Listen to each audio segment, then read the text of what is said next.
The first thing I noticed was the glow. Not the soft amber glow of a winter sunset over the pasture, which is what I should have been seeing when I turned off County Road 19 at 5:42 p.m. on a Thursday in early December. This was a pulsing, electric neon candy glow that turned the entire western horizon into something that looked like a carnival had crash-landed onto my property. I stopped my truck in the middle of the gravel access road and just sat there with the engine idling, my hands still on the steering wheel, my brain trying to process what my eyes were reporting. There were reindeer. Not real reindeer, obviously, but those wireframe light-up reindeer that people put in their front yards, except these were 8 feet tall and arranged in a charging formation across the south fence line. Behind them, an inflatable snowman the size of a grain silo wobbled in the evening breeze, its internal fan humming loud enough that I could hear it over my diesel engine. Extension cords. Orange extension cords. Dozens of them, snaking through the dead winter grass like some kind of invasive root system, running from a portable generator trailer parked near the old cattle guard. And at the far end of the pasture, where my fence met the county road, there was a white pop-up tent with a hand-painted sign that read, Winter Wonderland Drive-Thru, $15 per vehicle, proceeds benefit community joy. A folding table, a cash box. A woman in a red Santa hat sitting in a lawn chair, waving at a minivan that was slowly rolling past the tent. The minivan had its headlights on and its windows down, and I could hear Christmas music drifting out of it. The woman in the Santa hat was not some stranger. It was Karen. Karen Whitmore, president of the Meadowlark Estates Homeowners Association, sitting in my pasture, collecting money from cars that were driving through my land, past light displays that someone had installed without my knowledge, without my consent, and without a single phone call to the person whose name is on the deed. I turned off the engine. I sat in the silence for a long moment, watching the inflatable snowman sway, watching the minivan disappear around the bend in the pasture road, watching Karen adjust her Santa hat and wave at the next car in line. Then I reached into the glove box and pulled out the folder I keep there. It's a plain manila folder with a string tie. Inside it is a copy of my deed, a copy of the county plat map, a copy of my property tax receipt, and a copy of the agricultural exemption certificate that says this land is a working cattle operation, not a holiday attraction. I have kept that folder in my truck for 6 years, ever since I bought this place, because I learned a long time ago that when you own land in a county where developers keep building subdivisions right up to your fence line, you need to be able to prove what's yours at a moment's notice. I did not get out of the truck right away. I took a picture of the ticket booth through my windshield. Then I took a picture of the reindeer. Then I took a picture of the extension cords running across my livestock fencing. Then I took a picture of the generator trailer, which had a Meadowlark Estates HOA sticker on the side. Then I called my ranch hand, Mateo. Mateo has worked this land with me for 4 years. He knows every fence post, every water trough, every low spot in the pasture that floods after a hard rain. He answered on the second ring. Boss. Mateo, I said, did you give anyone permission to set up a light show in the south pasture? There was a long pause. A what? A light show, reindeer, snowman. Ticket booth, there are cars driving through the south pasture right now. Another pause. I've been in the north barn all day fixing the hay conveyor. I didn't see anything. I know you didn't. I'm asking if anyone asked you. No, boss. Nobody asked me anything. Nobody's been out here, except the feed delivery this morning. I nodded to myself, even though he couldn't see me. All right, I'm going to handle it. Don't come down here yet. I need you to do something for me. Name it. Go to the office and get the survey binder, the one with the aerial photos and the boundary markers. Bring it to the south gate. Don't come through the gate. Just wait there. On my way. I hung up and sat in the truck for another minute, watching the line of cars grow longer. There were at least 8 vehicles now, idling in a row along the county road, waiting to turn into my pasture. I could see families inside them. Kids in the back seats, faces pressed against windows. Parents holding phones, probably taking pictures. They had no idea they were trespassing. They thought they were at a community event. And Karen Whitmore had sold them that lie for $15 a car. Before I explain what happened next, tell me where you're watching from. I want to know who's out there listening to this, because what happened over the next 3 hours changed everything about how this community operates, and I think a lot of you are going to recognize the kind of person I was dealing with. I got out of the truck. The cold hit me immediately, that dry December cold that settles into the grass and makes every sound carry farther than it should. I could hear the generator chugging. I could hear the inflatable snowman's fan whining. I could hear Karen's voice, bright and cheerful, calling out to the next car. "Welcome to the Meadowlark Winter Wonderland. That'll be $15. And please keep your headlights on low beam, so you don't disturb the displays." I walked toward the ticket booth. My boots crunched on the frozen grass. The pasture is about 40 acres, mostly flat, with a gentle slope down toward the creek on the east side. I run about 60 head of cattle on it during the grazing season, but in the winter I move them to the north pasture, where there's better windbreak. That's why the south pasture looked empty to Karen, I realized. She saw an empty field and decided it was available. She didn't see a working ranch. She saw unused space. I was about 30 feet from the ticket booth when Karen noticed me.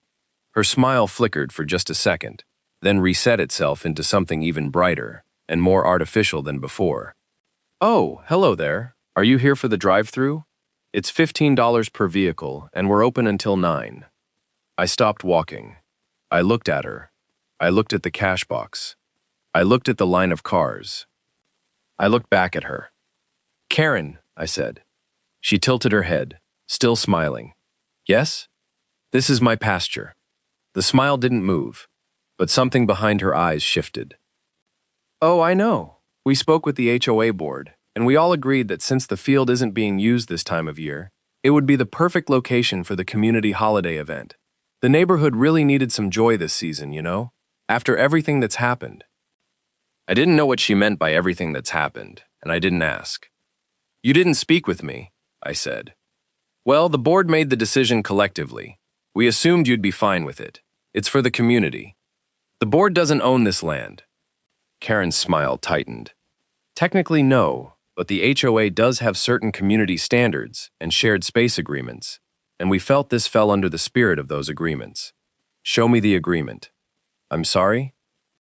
"Show me the written agreement that gives the HOA the right to use my private pasture for a commercial event." Karen let out a small laugh, the kind of laugh that's meant to make you feel unreasonable for asking a reasonable question. "It's not a commercial event. It's a community fundraiser. The proceeds go toward the neighborhood holiday party and decorations for the entrance." "You're charging $15 per vehicle," I said. "That's a commercial event. And you're doing it on my land, without my permission, without a permit, without an electrical inspection, without liability insurance, without a landowner consent form." Karen's smile finally dropped. "Now there's no need to be difficult about this. We can work something out. The event is already underway. People are enjoying themselves. Let's not ruin Christmas for everyone." I looked past her at the extension cords running across my fence line. I looked at the generator trailer, which was parked on a patch of ground that I know for a fact contains a buried irrigation line. I looked at the inflatable snowman, which was tethered to a fence post with what looked like baling twine. I looked at the reindeer displays, which were staked into the ground with metal rods that could easily puncture a tractor tire or injure a cow if they weren't removed properly. Then I looked back at Karen. "I'm not being difficult," I said. "I'm being the landowner, and you're trespassing." Karen's face went through several expressions in quick succession. Surprise, irritation, then something harder. "I think you're overreacting. This is a harmless holiday event. The community loves it. If you shut it down, you're going to look like the bad guy. Is that really what you want?" I didn't answer. I pulled out my phone and took another picture, this time of Karen standing in front of the ticket booth with the cash box clearly visible. "What are you doing?" she asked. "Documenting." "Documenting what?" "Everything." I turned and walked back toward my truck. Behind me, Karen called out, "This isn't over. The board will hear about this." I didn't turn around. I got back in the truck, closed the door, and sat there for a moment, letting the heater warm my hands. Then I made 3 phone calls. The first call was to the county event permit office. It was after 5, so I got the after-hours voicemail, but I left a detailed message with my name, my parcel number, the location of the event, and a clear statement that an unpermitted public gathering was taking place on private property without landowner consent. I also mentioned the electrical cords, the generator, and the fact that vehicles were being routed across active agricultural land. The second call was to the county sheriff's non-emergency line. I explained the situation calmly. Trespassing, unauthorized commercial event, potential electrical hazard, no permit, no insurance. The dispatcher took my information and said a deputy would be dispatched when available, but she warned me that nonviolent property disputes were not the highest priority on a Thursday evening. I told her I understood. The third call was to my attorney, a woman named Diane who has handled property issues for me before. She didn't answer, but I left a message asking her to call me back as soon as possible and to pull the county records for any permits, easements, or agreements related to Meadowlark Estates HOA and my parcel. After I hung up, I sat in the truck and watched the light show continue. More cars arrived. More families paid their $15. More minivans rolled slowly through my pasture, their headlights sweeping across the dead grass, their occupants oohing and aahing at the light displays that had been illegally installed on my land. And Karen kept smiling. She kept waving. She kept collecting money. She had no idea that I had just set in motion a chain of events that would end with her standing in front of a county permit clerk, trying to explain why she had sold tickets to an event on land she didn't own. Mateo arrived at the south gate about 20 minutes later. I saw his truck pull up and stop just outside the fence line, exactly where I'd told him to wait. I drove down to meet him, leaving the light show glowing behind me. When I reached the gate, I got out and walked over to his window. He handed me the survey binder without a word. Mateo is a man of few words, which is one of the reasons I hired him. He's in his 50s, wiry and strong, with hands that look like they could bend rebar. He's worked on ranches his whole life, and he understands land the way some people understand music. "How bad is it?" he asked. "Bad enough. She's got a full light show set up, ticket booth, generator, extension cords running across the fence line." Mateo shook his head slowly. "She didn't ask." "No. She just came onto your land and set all that up." "Yes. And she's charging people. $15 a car." Mateo was quiet for a moment. Then he said, "How many cars you think have gone through?" I looked back toward the pasture, where the line of headlights was still growing. At least 20 since I got here, probably more before that. That's $300. At least. And you don't know where that money's going. She says it's for the community holiday party. Mateo made a sound that was somewhere between a laugh and a cough. I've been to those HOA holiday parties. They don't cost $300. I opened the survey binder and flipped to the aerial photo of my property. The boundaries were clearly marked with bright orange lines. The south pasture was unmistakably inside those lines. There was no easement marked for public access. There was no shared use agreement on file with the county. There was nothing that gave the Meadowlark Estates HOA any right to be on this land. I closed the binder and looked at Mateo. "I need you to do something for me. Name it. I need you to walk the fence line and document every place where those extension cords cross the fence. Take pictures, note the locations, and check the fence for damage." "You think they damaged the fence?" "I think they ran electrical cords across livestock fencing without knowing what they were doing. I think they staked metal rods into ground that has buried irrigation lines. I think they parked a generator on top of a water line. And I think when this is over, I'm going to need proof of all of it." Mateo nodded. "I'll start at the north corner and work my way down." "Good. I'll meet you back here in an hour." He put his truck in gear and drove along the fence line, his headlights cutting through the darkness. I walked back toward the light show. By now, the line of cars had grown to at least 15 vehicles. They stretched down the county road, their taillights glowing red in the dusk. I could hear Christmas music playing from someone's stereo. I could hear children laughing. I could hear Karen's voice, still bright and cheerful, still collecting money, still pretending that everything was fine. I walked up to the ticket booth again. This time Karen saw me coming, and her expression hardened. "You again." "Me again. Look, I understand you're upset, but we're in the middle of an event here. Can we discuss this tomorrow? No. No? No. We cannot discuss this tomorrow. We're going to discuss it now. I want to know who authorized this. I want to know who installed the electrical equipment. I want to know who decided that my pasture was available for public use. And I want to know where the money is going. Karen crossed her arms. The board authorized it. The electrical was installed by a volunteer from the neighborhood. The pasture was chosen because it's visible from the road and it wasn't being used. And the money is going to the Community Holiday Fund, which is managed by the HOA treasurer. Who is the volunteer electrician? I'm sorry? The volunteer who installed the electrical. What's their name?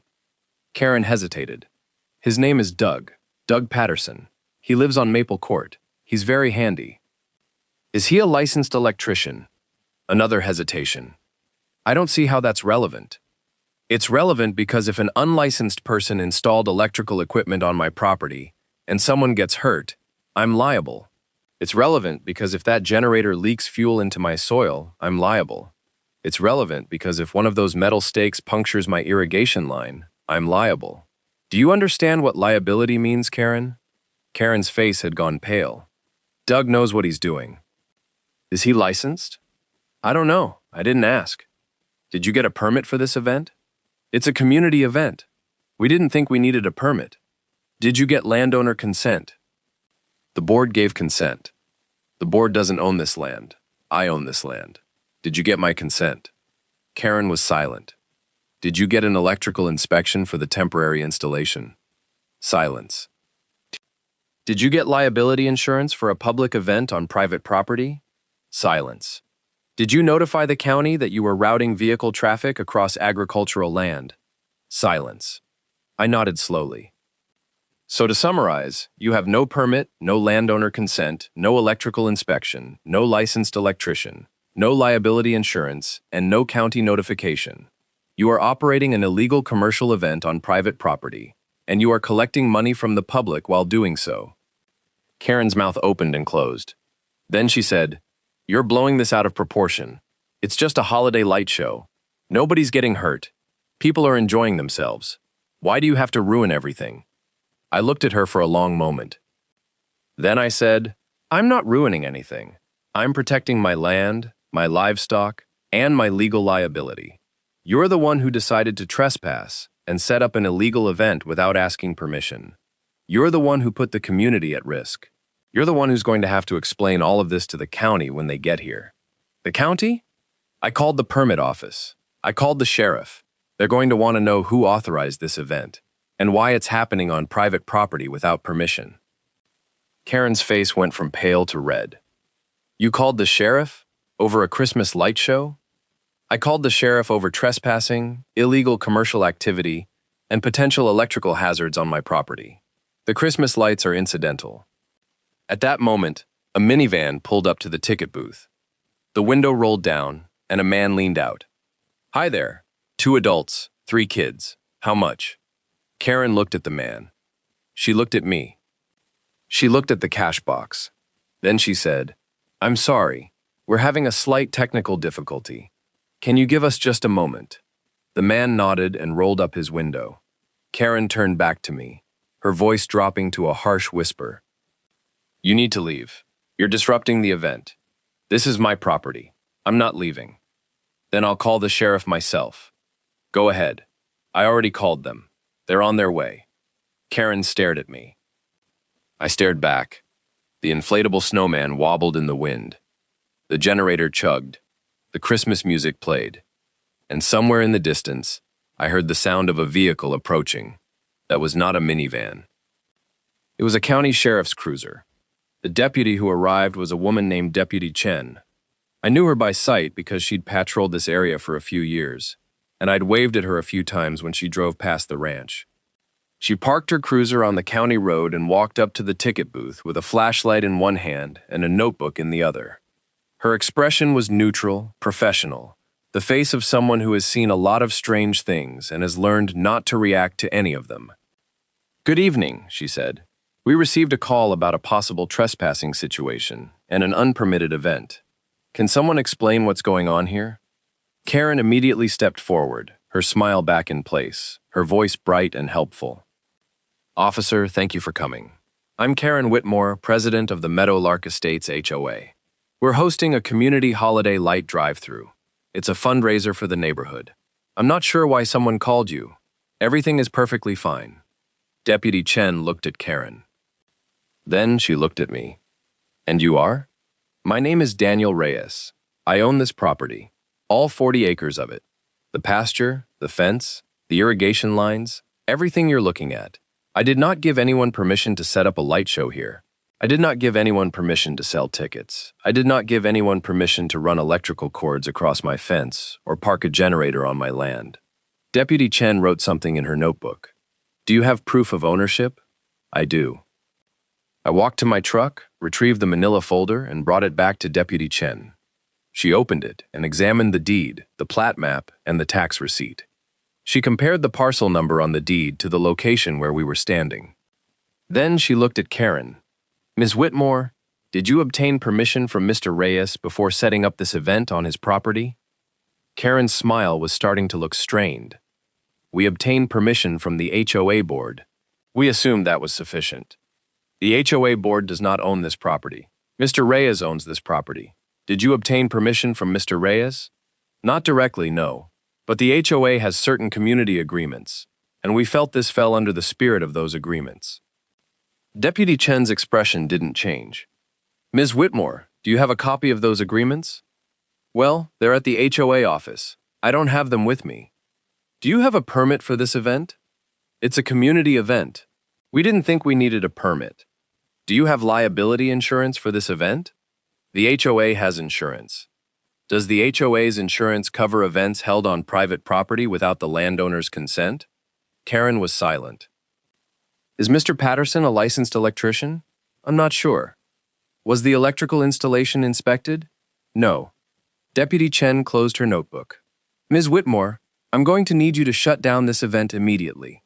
You're operating on private property without the landowner's consent, without a permit, without an electrical inspection, and without proper insurance. That's multiple violations. I'm not going to issue any citations tonight, but I am going to document everything, and I'm going to recommend that the county permit office follow up with you." Karen's face crumpled. "But the community, the children, it's Christmas." "I understand," Deputy Chen said, "but none of that changes the fact that you're breaking the law. You need to shut this down now." Karen looked at me. Her eyes were bright with anger and humiliation. "Are you happy now? You've ruined Christmas for the entire neighborhood." I didn't answer. I just stood there with my folder in my hand, watching as Deputy Chen began directing the waiting cars to turn around. Karen started taking down the ticket booth, her movements jerky and furious. The volunteer electrician, Doug Patterson, appeared from somewhere and began unplugging extension cords. The inflatable snowman deflated with a long, sad wheeze. The reindeer displays went dark one by one, and within 30 minutes, the Winter Wonderland drive-thru was gone. But the story was not over, not even close. The next morning, I woke up at 5, like I always do. I made coffee, I fed the dogs, I checked the weather, then I drove out to the south pasture to assess the damage. Mateo met me at the gate. He had a clipboard in his hand and a grim expression on his face. "How bad?" I asked. "Bad enough. I found 12 places where the extension cords were run across the fence line. In 3 of those places, the cords were wrapped around the barbed wire. In one place, the weight of the cord pulled the top wire down about 6 inches. That'll need to be retensioned." "What about the stakes?" "I found 18 metal stakes driven into the ground. Most of them are in the area where the reindeer displays were set up. 2 of them are within 3 feet of the irrigation line. I can't tell if they punctured it without digging, but it's close." Generator. Parked directly on top of the secondary water line. I checked the ground around it. There's a small fuel leak. Not much, maybe a few ounces, but it's there. I took a deep breath and let it out slowly. "Take pictures of everything. I want a full damage report by end of day. Already working on it." I walked the pasture myself, surveying the damage with my own eyes. The grass was flattened in wide tracks where the cars had driven through. The fence line was sagging in multiple places. There were tire ruts in the soft ground near the creek, and scattered across the pasture were bits of trash that the visitors had left behind. Candy wrappers, a plastic water bottle, a single red mitten. I picked up the mitten and put it in my pocket. I don't know why. It just seemed like something I should keep. When I got back to the house, there was a voicemail from my attorney, Diane. I called her back immediately. "Daniel," she said when she answered, "I got your message. I pulled the county records this morning. There's something you need to know. Tell me. The Meadowlark Estates HOA does not have any recorded easement on your property. They don't have a shared use agreement. They don't have a maintenance agreement. They don't have anything. Your parcel is completely separate from the HOA's jurisdiction. I know that. But here's what's interesting. I also checked the HOA's corporate filings with the county, and I found something." "What?" "The HOA's event permit application for the Holiday Light Show was filed 3 weeks ago, but it was filed for a different location. It was filed for the Meadowlark Estates Community Park, which is inside the subdivision. The permit was denied because the park doesn't have adequate parking for a drive-through event." I was silent for a moment. So they knew they needed a permit? They knew they needed a permit. They applied for one. It was denied. And then they moved the event to your property without telling anyone. And without applying for a new permit. Correct. There is no permit application for your property. There is no record of the county being notified about the event location change. As far as the county is concerned, the event never happened. But it did happen. It did. And that's going to be a problem for the HOA. Because if they collected money from the public at an unpermitted event on private property, without landowner consent, they've exposed themselves to some serious liability. Not to mention the electrical violations and the trespassing. I thought about this for a moment. What do you recommend? I recommend you document everything. Get Mateo's damage report, get the photos, get the sheriff's report from last night, and then send a formal demand letter to the HOA. Itemize the damages. Demand reimbursement for the fence repair, the irrigation inspection, the soil testing for the fuel leak, and the pasture restoration. And make it clear that if they don't pay, you're prepared to file a civil suit. What about the ticket revenue? That's a separate issue. If they collected money at an unpermitted event on your property, you could argue that the revenue rightfully belongs to you, since it was generated through the unauthorized use of your land. But that's a more complicated claim. I'd focus on the damages first. All right, draft the letter. I'll get you the documentation by end of day. One more thing, Diane said. What? The county permit clerk. Her name is Angela Morrison. I've worked with her before. She's very thorough. If she finds out about this event, she's going to want answers. And she's not going to be happy with the HOA. She's going to find out, I said. I left her a voicemail last night. Diane was quiet for a moment. Then she said, "Good." I spent the rest of the morning compiling documentation. Mateo finished his damage report by noon. It was 6 pages long, with photographs, GPS coordinates, and detailed descriptions of every piece of damage he'd found. The fence damage alone was estimated at $800 in materials and labor. The irrigation inspection would cost another $400. The soil testing for the fuel leak would be $300. The pasture restoration, including reseeding the tire tracks and removing the trash, would be another $500. Total estimated damages, $2,000. I emailed everything to Diane. Then I waited. The demand letter went out 3 days later, sent by certified mail to the Meadowlark Estates HOA's registered address. It itemized the damages. It demanded reimbursement within 30 days. It included copies of the deed, the plat map, the damage report, and the sheriff's incident report. And it made clear that if the HOA did not comply, I would pursue legal action. 2 days after the letter was sent, I got a phone call from a number I didn't recognize. I answered. "Mr. Reyes?" "Speaking. This is Angela Morrison from the County Permit Office.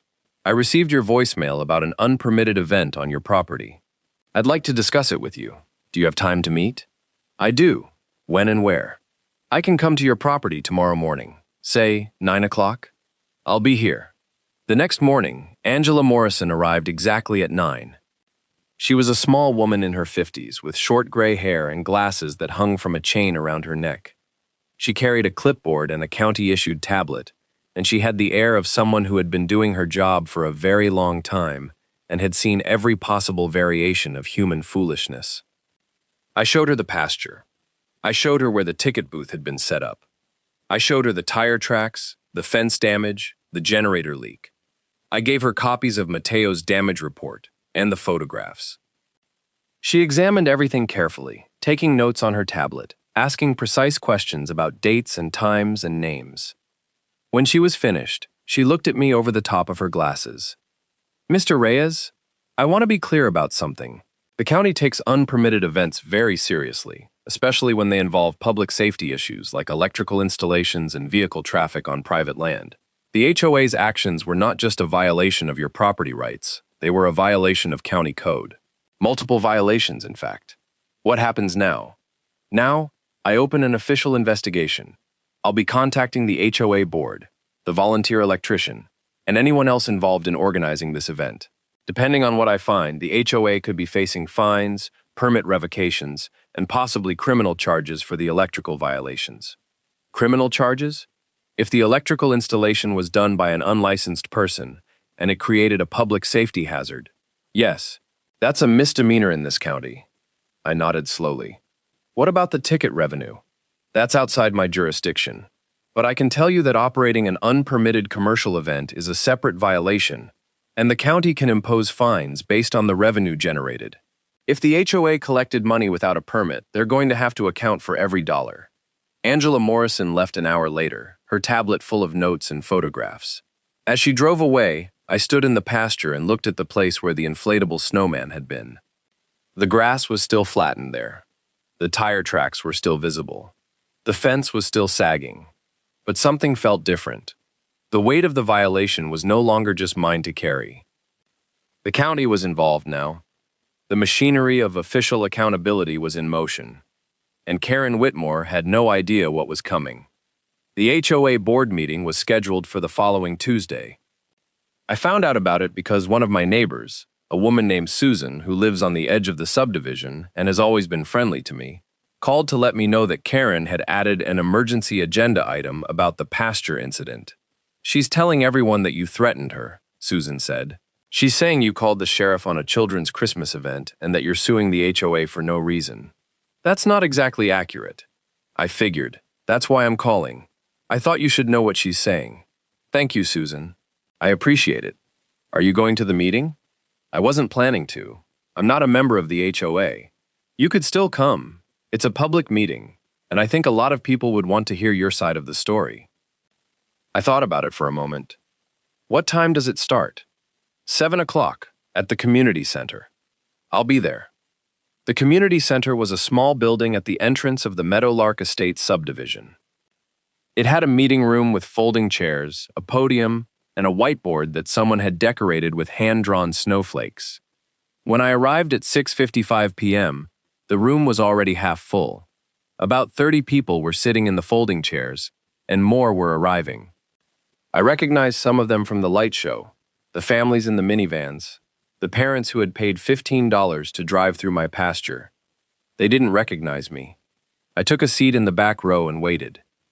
Karen Whitmore was standing at the front of the room, talking to a man in a suit who I assumed was the HOA treasurer. She looked confident. She looked polished. She looked like someone who was used to being in charge. At exactly 7 o'clock, she called the meeting to order.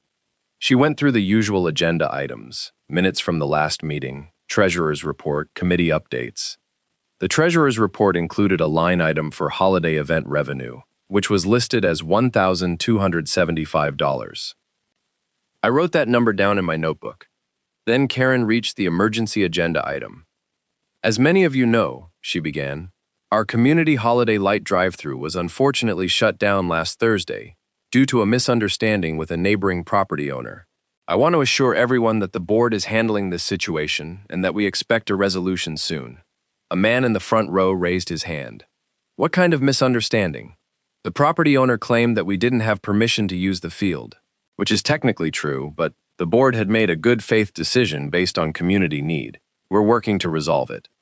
Another hand went up. Is it true that the sheriff was called? Karen's smile tightened. Yes, unfortunately, the property owner involved law enforcement. It was completely unnecessary, but we cooperated fully. And is it true that the county is investigating? Karen's smile tightened even further. The county permit office has asked some questions, yes. But again, we're cooperating. There's nothing to worry about. I stood up. Every head in the room turned toward me. Karen's face went pale. My name is Daniel Reyes, I said. I'm the property owner Karen is referring to. And I'd like to correct a few things she just said. Karen started to speak, but I kept going. First, this was not a misunderstanding.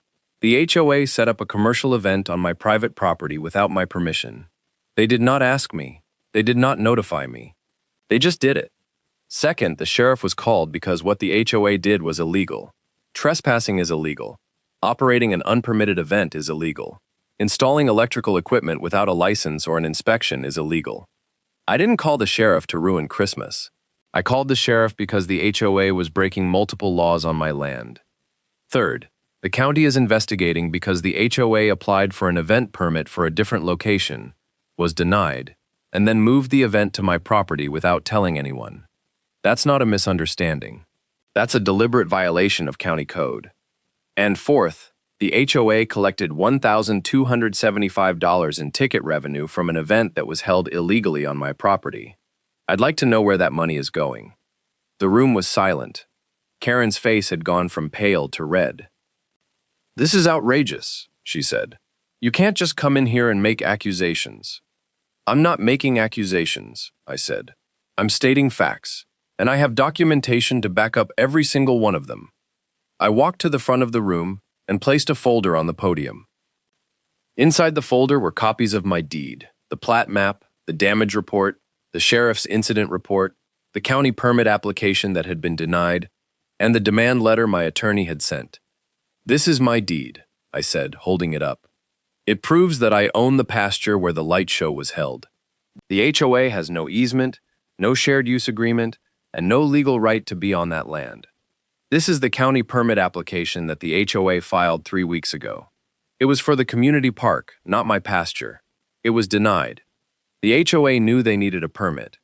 They applied for one.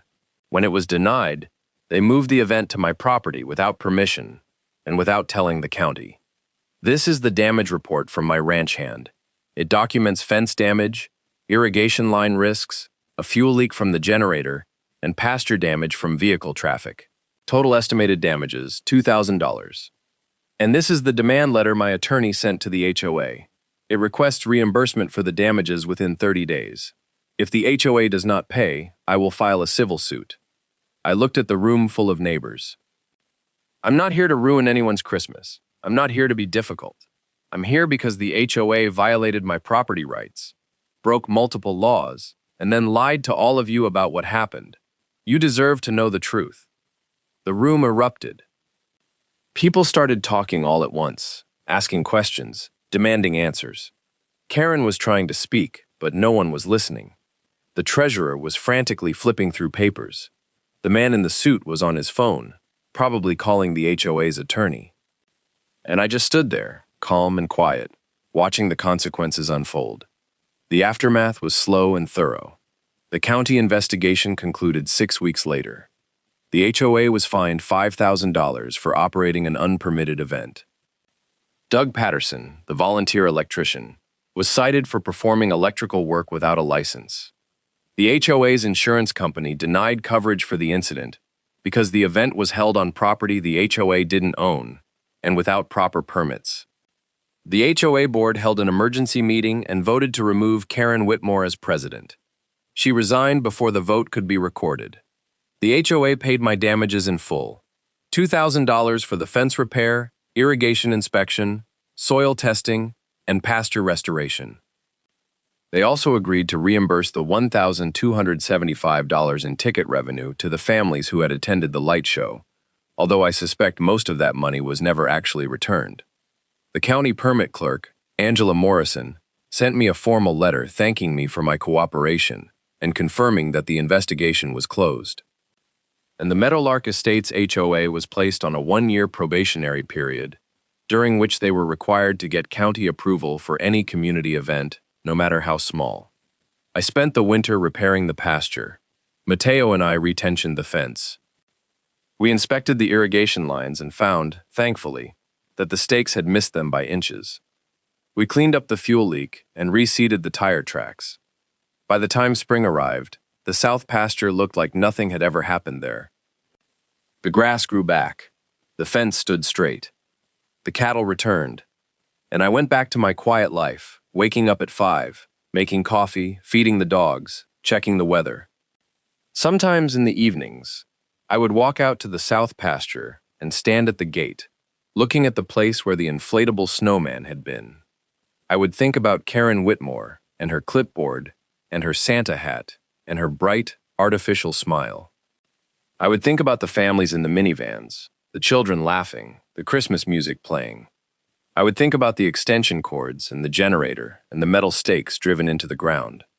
And I would think about the folder in my truck, the one with the deed and the plat map and the tax receipt. The folder that proved, beyond any doubt, what was mine. Some people think authority comes from being loud.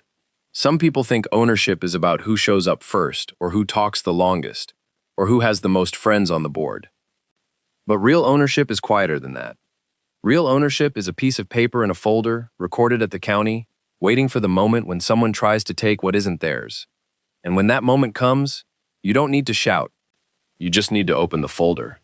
I closed the gate and walked back to the house. The porch light was on. The dogs were waiting. The coffee was still warm. And the pasture was mine again.